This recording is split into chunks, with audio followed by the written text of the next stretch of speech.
Hello, everyone. Welcome back to Created. I am very, very excited about our guest today. I became a fan of his around 2019. His name is Cory Bradford, and he's done everything from managing political canvassing campaigns to hosting a radio show to growing his TikTok following over 700,000 followers, which is a very interesting eclectic mix.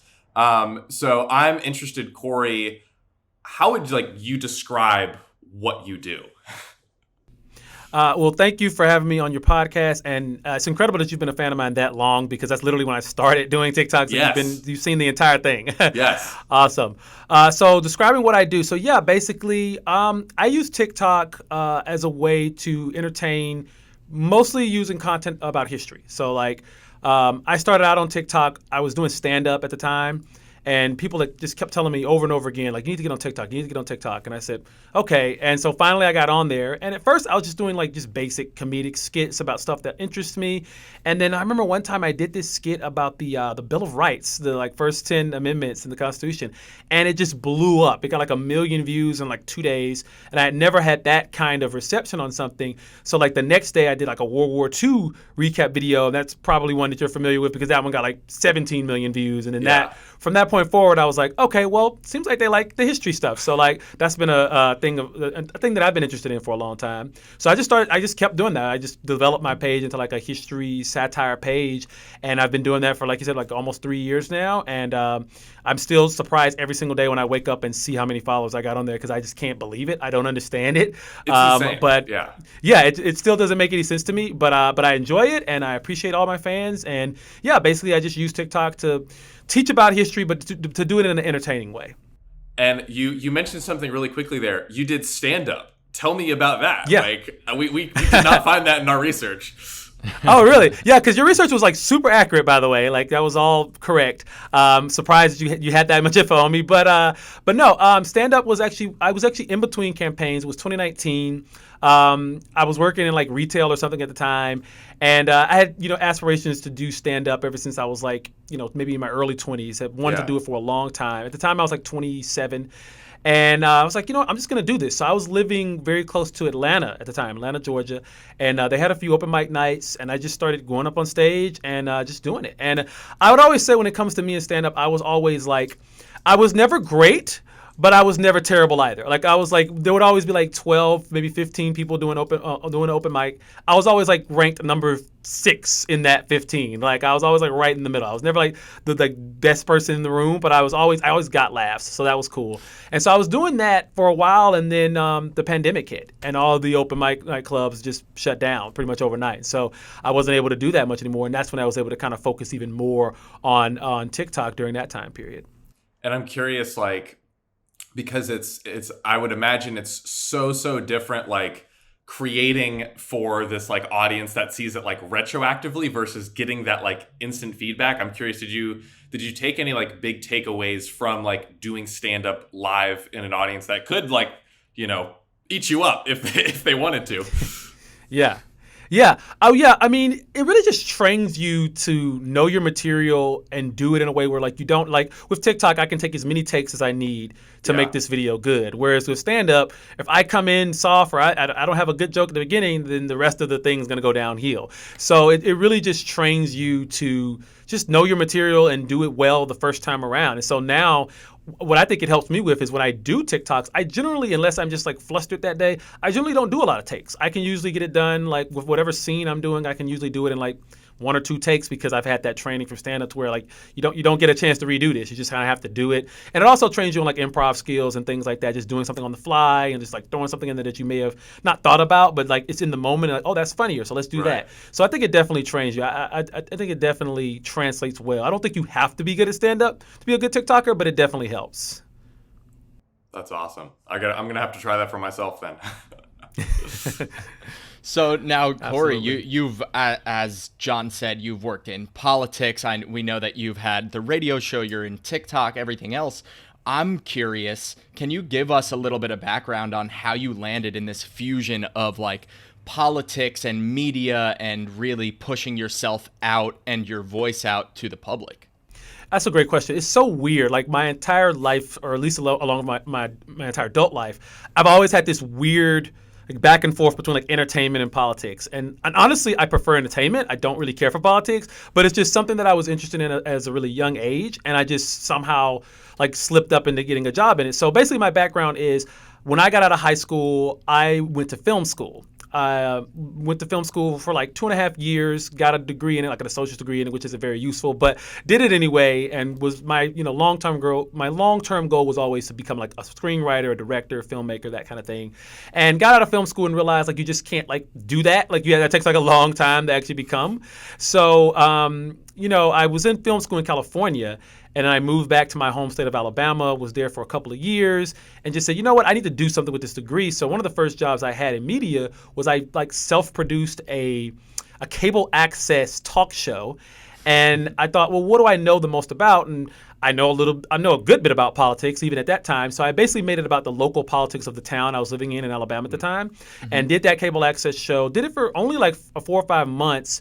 Pretty much did all of it, like edited, directed it, like shot it myself, like it's cable access. So, and a couple people in that city saw it, and that's what led to the radio job. And later, about like a year after that, that led to like my political organizing job. And so it's kind of weird. Like all of my political gigs just came from me doing that one show about politics. But like the entire time I was doing politics, I was like, how do I get back to doing entertainment? Like how do I get back to that? And then really my road back to entertainment was through stand-up and then eventually TikTok. Very, very interesting. So during this time when you were producing that show, were you getting paid out by this network? How were you kind of producing your income? I'm very curious, as I'm sure are a lot of our listeners who are trying to make it. There's obviously not one stream of income, especially when we're starting out. So I'd love to hear a little bit more about how like you were paying the bills at that time and just how you were making ends meet while also trying to fulfill this desire to be a creator and put this content out into the world. Yeah, that's a great question. So cable access is a little different from social media. The only way you can really make money with that particular gig was you go to local businesses and you get them to advertise on your show, just like a regular TV show would, but just on a much smaller scale. And so that's what we did. I didn't find a lot. Like it was a smallish town, so there were a couple of businesses that we were able to find and basically just charge them money to advertise during the show. I did that a couple of times, but it wasn't really enough money to pay the bills. And that's honestly why I only did the cable access show for a few months. It led to the paying gig of the radio station, so that was like a paying gig.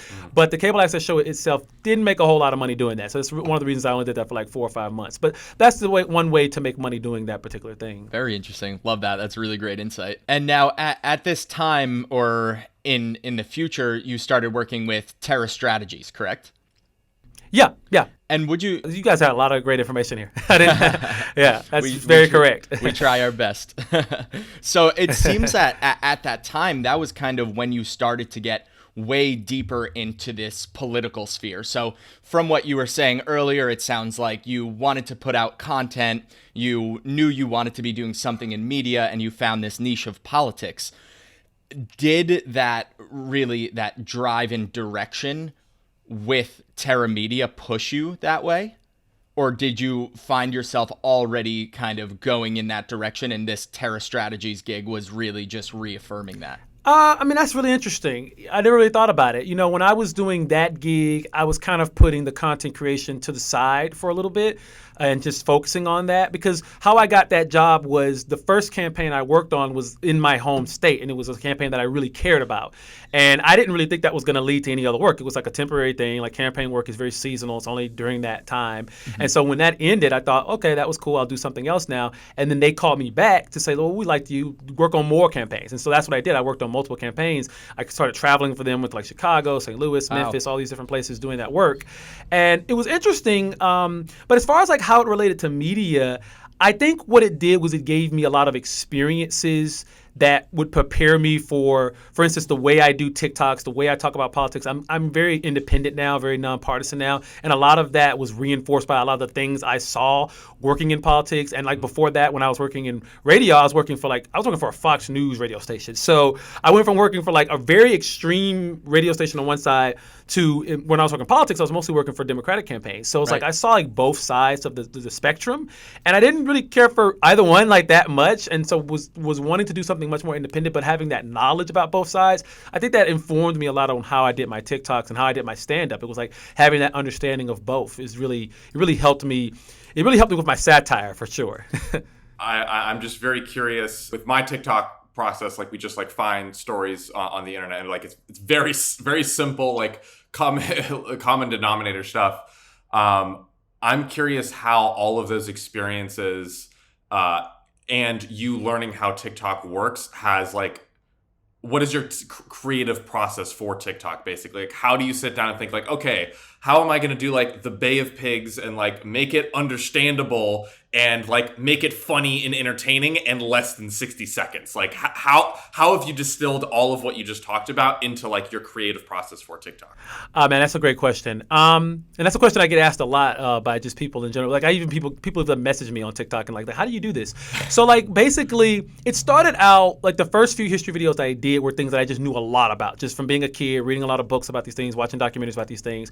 And then of course I always do research before I make the TikTok. Like I don't want to like put any inaccurate information out there. Right. I'm not too big on conspiracy theories and things like that. I want to make sure it's accurate, but also funny. So basically, the first thing I do, I think, okay, this would be a cool idea. Like if I saw a documentary recently or something, I was like, this would be a cool idea. It's a history thing that not that many people know about. And so I do a little bit of research. Like I Google, I go to different sources, like history.com is a good source, just Britannica is a good source, just different sources, and then just, read up on it. And then I figure out like, what are the bullet points? Like what are the main things that people need to know about this? And then I figure like, well, what's funny about this? Like, how can we satirize it? And a lot of times I relate it to something that's going on now. Like, so for instance, when I did a video about the beginning of the Cold War, when they first put up the Berlin Wall, there was a joke in there where like Russia was like, maybe we'll put up this wall in Germany to keep you guys off our side. And then like the American guy says, you know what? Maybe we'll do that one day ourselves because we like walls in America. And it was like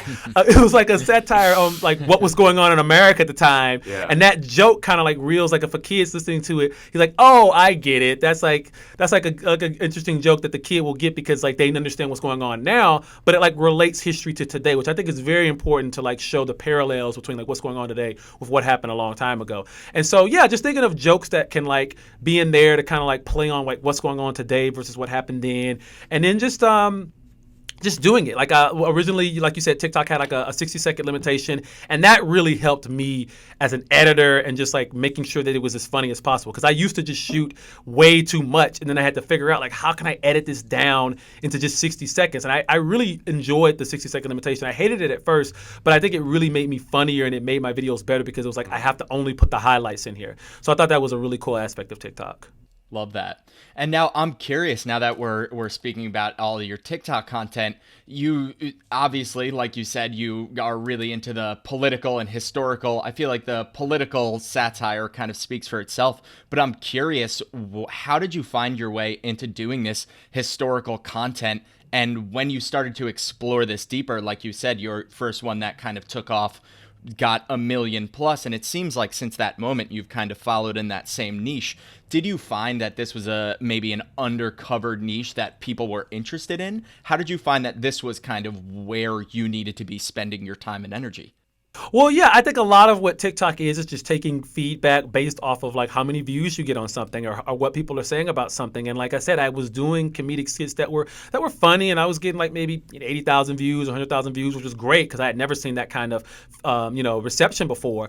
But then when I started doing the history videos, they were getting like like you said, like 1 million views or like always like consistently hundreds of thousands of views, and that really surprised me. And so I continued to do history videos because, like you said, there was a need for it. But also, too, I started getting a lot of like high school age kids and like college age kids that were saying, I learned stuff that I've never learned in my class from your channel. And that's when I saw that there was a real big need for this content because I don't think it's taught very well in like the high school setting. I think if we think back to our high schools, a lot of our history teachers are like coaches usually, and that's not necessarily the worst thing in the world. But like I think you can definitely be a coach and be a history teacher and be good. I've had some, but like my best history teacher that really influences a lot of my content, and he watches my page, so it's like really cool. But he was not a coach. He was like he was like really focused on history itself, and so I think it's really important to like give. I think it's like I think it would be really cool to have like a math influencer on TikTok or an English influencer. Like I think it's really cool to like teach people something on this platform. And I think a lot of kids, they say, well, you know what, I go here for, entertainment and just relax. But whenever I see your videos, I learn something too, and it's still funny and it's still entertaining. And I think that's like really important, just like to teach some people something, but at the same time, they're still having fun with it, and it's not like too preachy. I don't push like an agenda. I don't say like, oh, you should think this way about history. I just literally say, here are the facts. Here's how they're kind of funny. Here's how they're kind of not, and you can make up your own opinion about like what to believe about it. And it's just here's what happened. And I think people really appreciate that about what I do. Yes, yeah, like it really like again. I think you hit the nail on the head with saying like the way that it's taught is just not. It's just not compelling.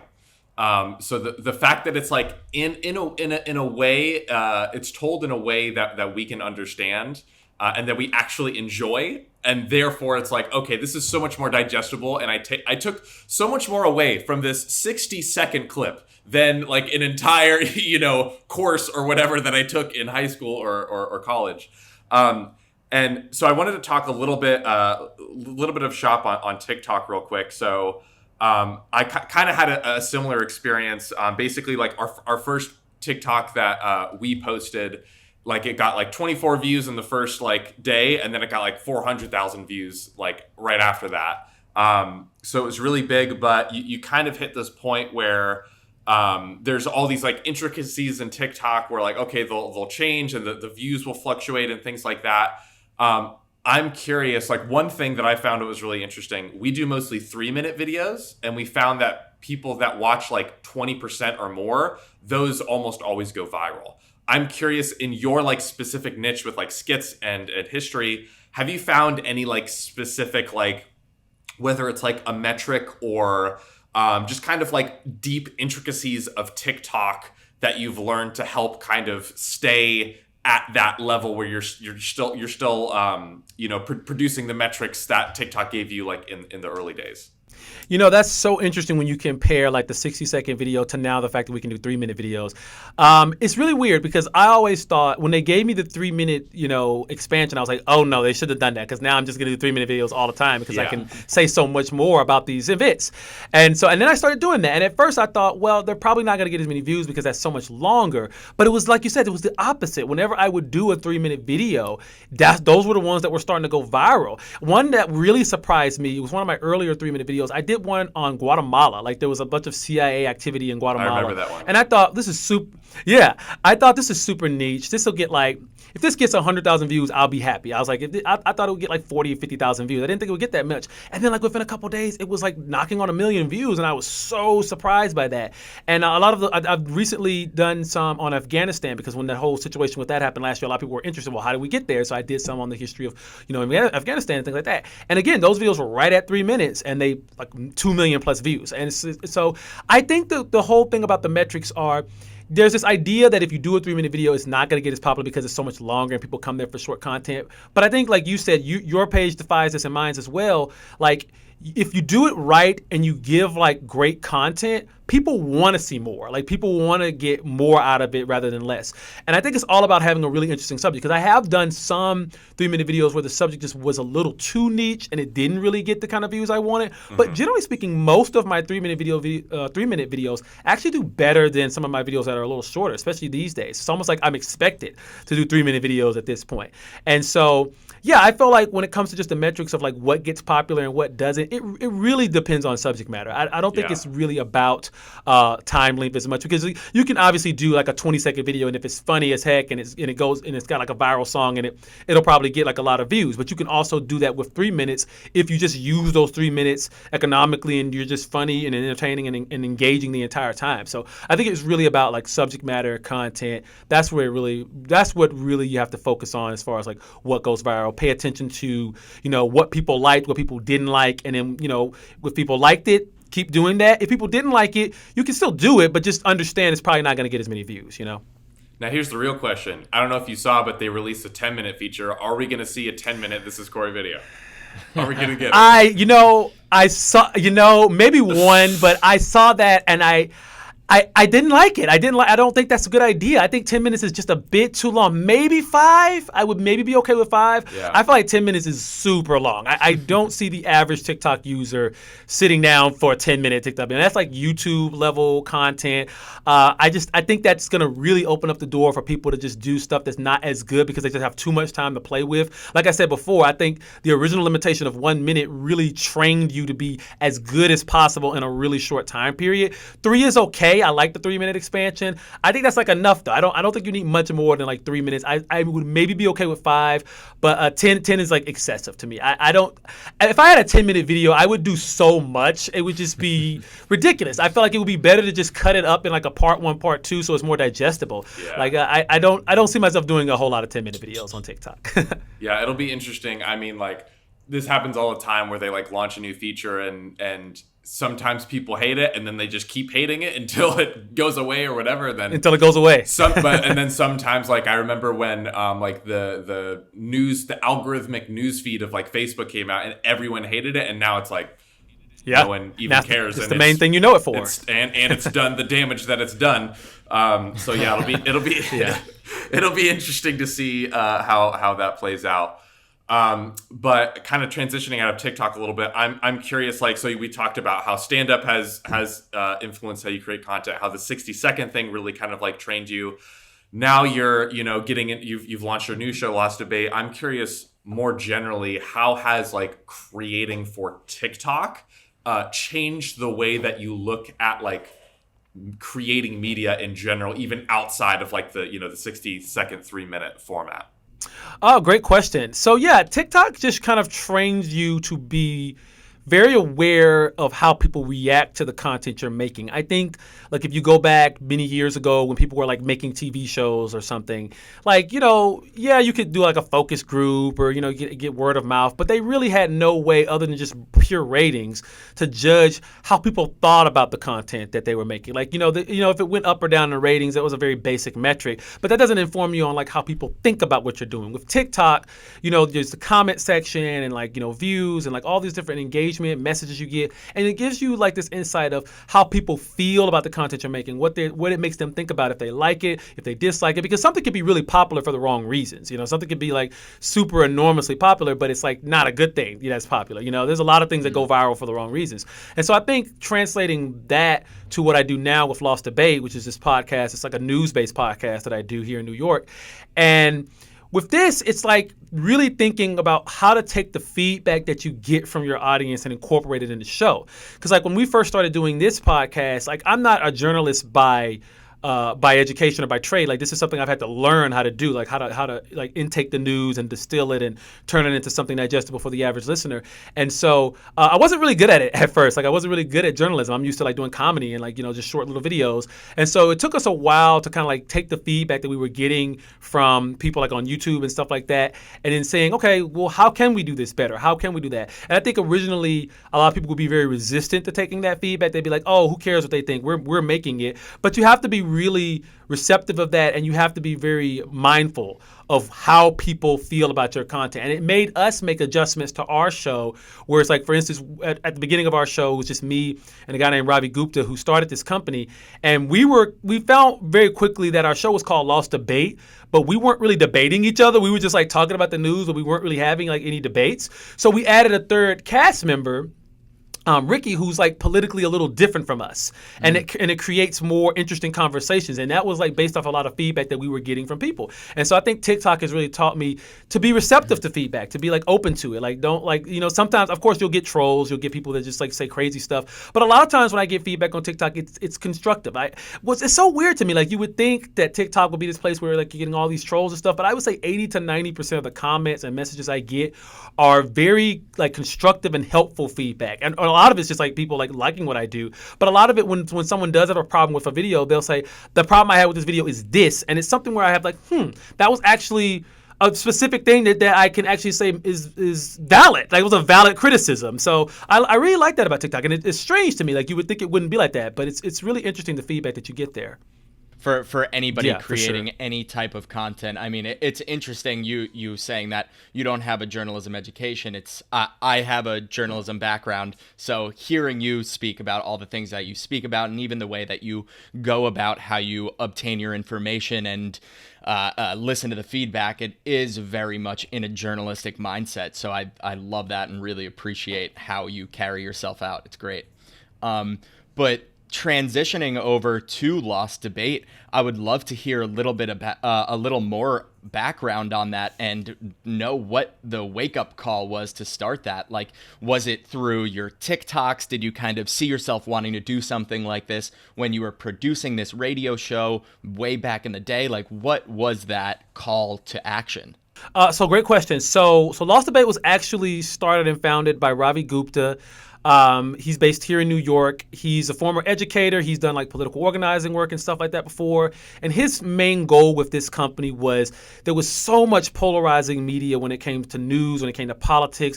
Everything was just like on one side or the other, back and forth, arguing. Nobody was really analyzing stories in a real nuanced way. It was all just like one side or the other, just, going back and forth. So his whole idea was to, do media in a more non-polarizing way, to like talk about stories, have good faith debates, be more genuine about it, be more factual about it, and not just so driven by like, oh, I'm on this side, so I have to look at it from this side, to like entertain like what all sides are saying about a story and to just get to the facts of it.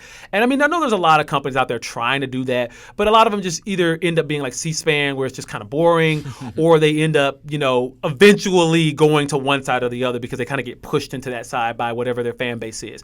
And so Robbie's whole thing was like, let's start a company where we're talking from all sides, we're doing it more nuanced, but at the same time, we're having fun with it. We're being entertaining about it. And that's where I came in. So they actually found me on TikTok. Like I got a message from a producer here at Lost Debate. They messaged me on Instagram, but they found me on TikTok. They were like, we really like your page and everything. And we want to, talk. And when they first reached out to me, and this thing, I think a lot of influencers will be very interested to hear this. If your page gets to a certain amount of views and a certain amount of outreach, you'll start getting these weird messages of people wanting to like do work with you. And sometimes they'll be legitimate and sometimes they won't. Like sometimes they'll be like, hey, can you do a video for my product? I'll pay you $20. And it's like, okay, that's a little weird. And then sometimes they'll be a little bit more legitimate. Like I've had more legitimate companies reach out to me and say, hey, I'll pay you X amount of dollars for this many videos you do. And like, we'll have a contract involved. And it's like, oh, this is legitimate work. And so when Lost Debate reached out to me, at that point, I had already had like a bunch of people come to me, and some of them were legitimate, some of them weren't. So I was like, okay, these people, maybe they want me to run their TikTok page or something like that. But it was like, no, we actually want you to be a voice here. We want you to like come here to New York and like be on this podcast and do this YouTube show we're doing. And I was like, wow, that's pretty incredible. And so I did that. And it's actually like, it wouldn't have happened if it wasn't for TikTok. The only way they saw me was through TikTok. And so it shows the kind of opportunities you can get if you get a certain audience built on TikTok. And like a lot of it, one of the reasons I was brought into this company was to bring that entertaining vibe and that compelling vibe to the type of content they were making, to make sure it's not too dry and not too boring. And it's something that we've had to work on, because at first, like I said, I was trying to learn how to be a journalist, and so I was trying to take that so serious, but I was forgetting about the comedy part. I was forgetting about the entertaining part. Right. And now I think we've got a much better balance. We've been doing this for like 6 months now, and now we've got a much better balance. Our newer episodes, there's that, that levity of, we have the information there, we have the facts there, but every once in a while, like I'll throw in a cool joke or something and everybody on set laughs. And I'm like, okay, I'm doing my job. I'm doing the facts, but I'm also being funny. And so it's really cool. It's like, it's a really cool thing to try to do comedy and journalism at the same time. And there's a lot of people that do it, get the Daily Show and stuff like that. But I think we're doing it from a different perspective. We're doing it from a much more nuanced, much more nonpartisan perspective. And I think it's really fun. It's just been a lot of fun doing that. That's amazing.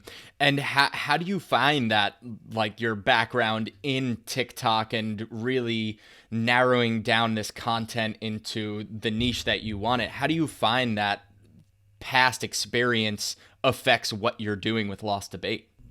I mean, like, yeah, everything I do, I think about it almost from the perspective of like, making a TikTok. It's like, how do we do this in the most time efficient way? How do we hit all the bullet points, all the facts? How do we make sure it's compelling? How do we make sure it's entertaining? Where do we put the jokes at? Do we put them here? Do we put them there? Or is this something that's so serious that we don't joke about it that much? Like, how do we do that? And so I think TikTok has taught me about that. Like everything I do with TikTok, as far as like making sure it meets a certain, time frame or like a time limitation, making sure that the jokes are well placed, making sure that it's all factual, that I'm not making anything up. I think all of that translates to journalism, and all of that translates to what I'm doing with the Lost Debate podcast. It all fits together really well, you know. And now, do you find that like now you've taken many different stepping stones to get to where you are with Lost Debate? Do you see yourself kind of looking towards the future, wanting to fill out other interests in media? Personal interests, I should say. Yeah, of course. Yeah, absolutely. I feel like this is definitely a stepping stone. I mean, I love Lost Debate. I definitely want to do this for as long as possible. But yeah, I'd love to do, you know, my whole goal when I was a kid was like become a filmmaker, become like, you know, do a TV show or something like that. So yeah, I think long term, I'd love to like write a movie one day or write a TV show. I mean, I have written screenplays. They're not that good, but you know, I'm working on making them better. And so like I would love to do that one day. But also, I really do enjoy TikTok. It's one of those things where I was going through a period, especially when I was here in New York working on Lost Debate, where I wasn't posting to TikTok as much. I was losing followers. And then I think it was like my brother who actually said, you know, like you want to make sure you don't like lose your TikTok audience, because that's like the reason you have everything you have right now. And I was like, you're right. And so I started back the last 2 months or so, I started like really refocusing on my page, making better content, making content more frequently. And it's done wonders for me. Like I've gotten like maybe 100,000 new followers in like the last 2 months. Wow. Just because I focused on like, you know, I'm going to keep doing this. I'm going to keep every 2 or 3 days, I'm going to put out a TikTok. I'm going to make sure to keep this audience up because, you know, you never know what can happen with the gigs you have, and you want to keep that main flow going so that, you know, because even to this day, I still get messages of people wanting me to help them with things and opportunities to do things. Like the History Channel reached out to me a couple weeks ago to do some work with them. I don't think it's actually going to happen, but it's really cool to have like a channel you used to watch as a kid reach out to you and say like, we like your content and stuff like that. So it's really cool. Incredible. And so you want to keep that pipeline going. So that's my advice to a lot of TikTokers. I know it's like tempting to want to like, oh, let's go to YouTube now. Oh, let's try to work on TV or something. And if you can get those opportunities, great, definitely go for it. But always remember, like, keep your TikTok going. You want to keep that going because you just never know what can happen. And that's that pipeline that keeps your name out there. It's like I think that's like something they say to stand-up comedians. Like stand-up comedians, you might be in like a great movie one day, but you still want to do stand-up. You still want to have that independence. And I think TikTok allows you to have that independence. Yeah, I did want to touch on real quick, like, you know, you mentioned, you know, some brands reach out and they want to do $20. I had a brand reach out like, hey, we'd love for you to do this like face cream for like free product. And I'm like, I don't know if TikTok wants me to do a skincare routine for them. And then you have people like the History Channel. And I'm curious because I was actually just chatting with a friend the other day who he has around 700,000 followers as well. We've been trying to do brand deals at like, you know, I would say between like $400 and $800 per video, right? We're at about 400,000 followers now, and he was saying like, yeah, someone reached out to me, they offered $300 a video. And then I was like, yeah, he wasn't excited about the brand. And he was like, yeah, I do like 7 to 10K for one video usually, because he wasn't excited about the brand. And then they were like, oh, we'll do 5K. And my mind was fucking blown. Yeah. I was just sitting there like, you can just do that. Okay. Do that? So I'm curious, cool. Like it's maybe like a big, broad, abstract question, but just in terms of like, you know, doing those deals, like not doing too many where it dilutes your, you know, you don't want to have like all ads. Like how do you approach that? How do you approach like, okay, I still want to, you know, I'm guessing you want to have some sort of like income coming from TikTok, but also that balance of like not going too far with it. How do you kind of like control that balance but make sure you're still getting some kind of income? That's a really good question. I think it's something that a lot of influencers and people who create content on places like TikTok want to know about.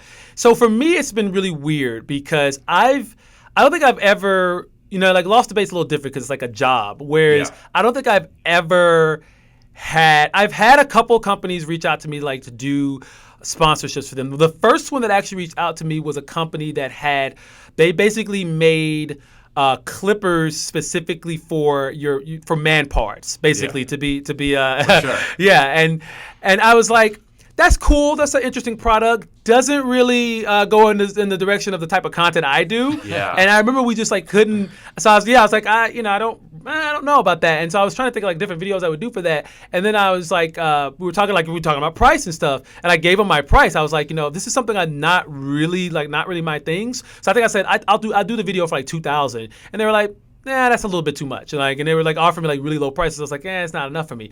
So with me, because my content is so niche, it's the offers I get are usually weird. Like they're either things that really don't go in line with what I'm doing, or they're things that do go in line with what I'm doing, and it's just like we just can't agree like on the price. And so it's crazy to me. You had a friend that literally asked for that much money, and they said, "We'll give you $5,000." I'm like, insane, right? Like what is his secret? Like, I mean, that's really cool.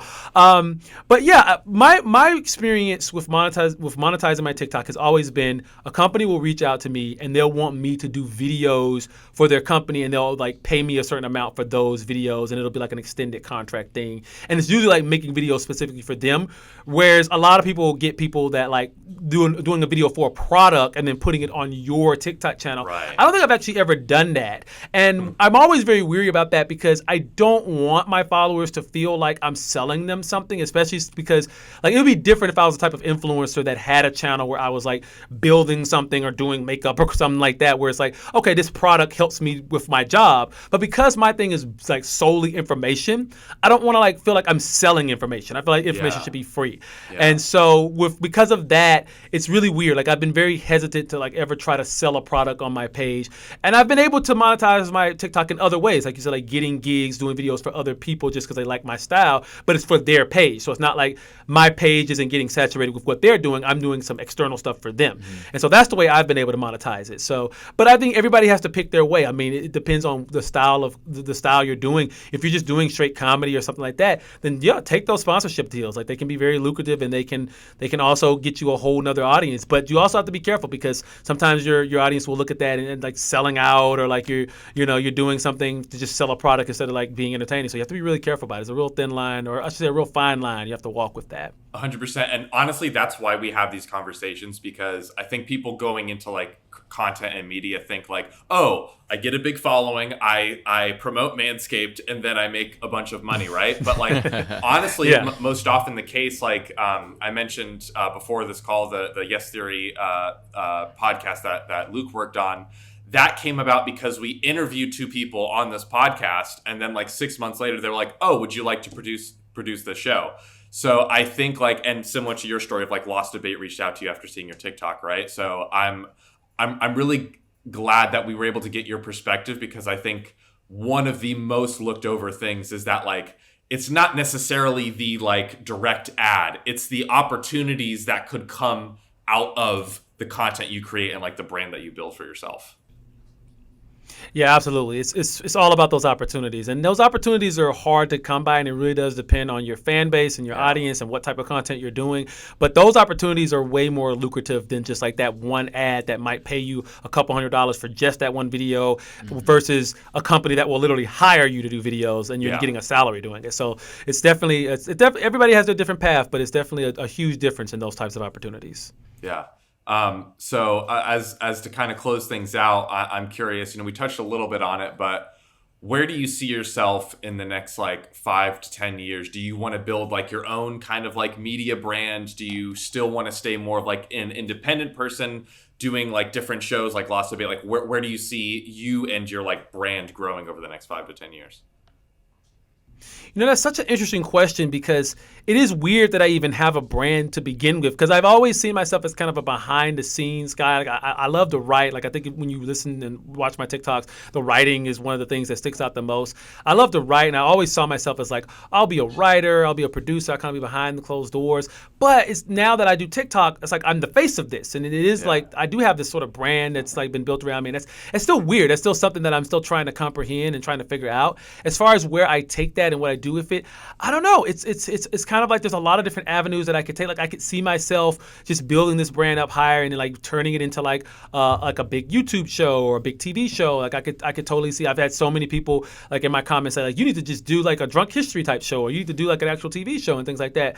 So I can see myself doing that. But at the same time, I do see myself staying with TikTok and doing things with social media, because I think like the young people, I think the youth, they're really getting away from more traditional traditional means of entertainment, like TV and stuff like that. They're on TikTok more than anything else. And I think the opportunities there are probably bigger and probably going to last a little bit longer than some of the more traditional opportunities. I mean, there's that traditional part of me that would love to be on TV, that would love to do like a documentary or something like that. And I do have like plans and ideas for those kinds of projects that I would definitely try to put into action. But at the same time, I think this TikTok thing, I think it hasn't peaked. I think there's still a lot of ground for it to cover. It's still relatively new when you compare it to like Facebook and Twitter and some of the other platforms. It's still relatively new, and I think it hasn't quite reached its apex. And I think that more people of all ages are going to be flocking to this platform more than others. And I think that it's going to get to the point where they're getting more of their information from that than they're getting from like a Hollywood movie or something.